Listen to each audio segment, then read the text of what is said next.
Bah, moi, j'ai toujours été passionné par deux choses. Je pense que la radio est un lieu de parole. C'est la parole qui m'a intéressé.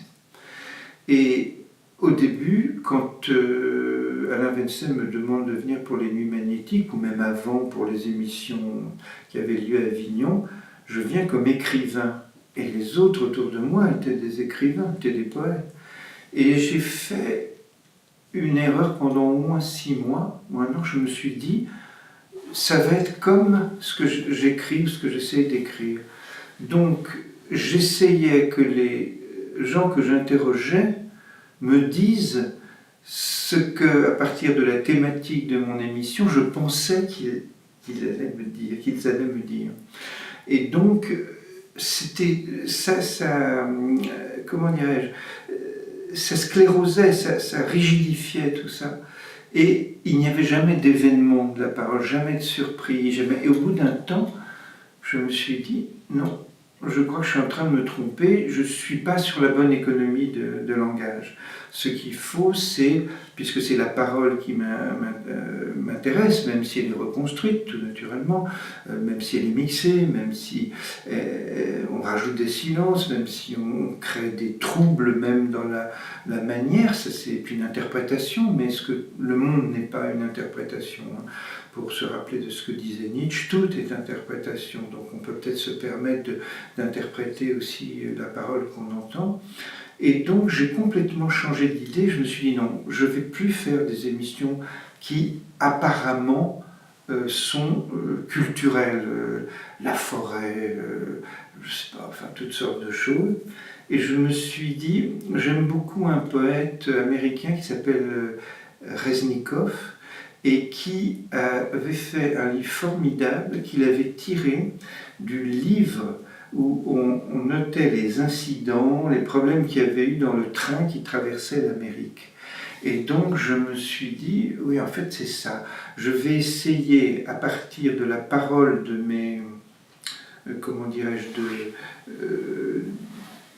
de mes contemporains, d'essayer de faire entendre cette parole. C'est pour ça que d'ailleurs, quand j'ai vu que vous appeliez une section archives de la parole, je me suis dit, moi ça me va plutôt que documentaire. Et c'était la première chose. Puis avançant, je me suis dit, mais la parole peut être morte aussi. C'était quelqu'un que j'aimais beaucoup, Georges Perros, qui m'avait dit ça. Il faut se méfier aussi des types de paroles. Et donc, je me suis réfléchi, est-ce qu'en tant que professionnel de la radio, on peut se mettre dans une situation où la parole soit extrêmement vivante? Et pour résumer, je me suis dit, qui est obligé de chercher ces mots? Quelqu'un qui ne les a pas, pour des raisons d'éducation, quelqu'un qui est fou, quelqu'un qui est aliéné, qui est obligé d'inventer son propre langage. Ou alors, à l'autre bout de la chaîne, un grand chercheur, un grand écrivain, qui n'a pas encore ces mots pour ce qu'il est en train de découvrir. Il est obligé de les inventer. Donc, ça, c'était la première chose autour de la parole.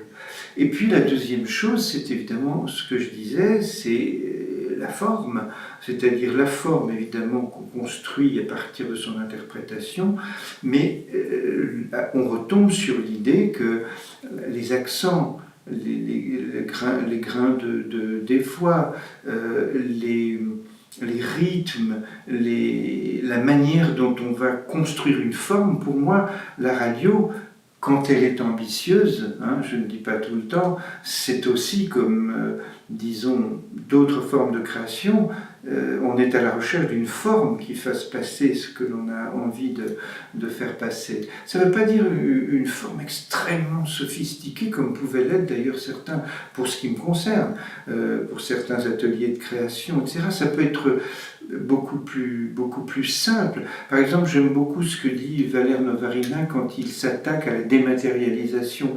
Il dit, mais moi, ça ne m'intéresse pas. La parole, la communication n'est jamais une commutation instantanée. C'est toujours une voix qui la prononce. Dans cette voix, il y a l'origine, il y a la culture, il y a l'accent, justement. Ce sont des défauts phonétiques, ce sont etc. Donc moi, je pense qu'il n'y a pas de parole sans corps. Disons que la forme que j'essayais de chercher, c'était donner un corps, peut-être pas à la parole d'un individu, mais au sens que cet individu produisait, évidemment dans une composition qui était la mienne ou celle de moi et de mon réalisateur. J'ai travaillé avec des gens que j'aimais beaucoup, Mehdi El Hadj, Josette Collin, Pamela Douceau, des gens qui m'ont appris comment construire une forme.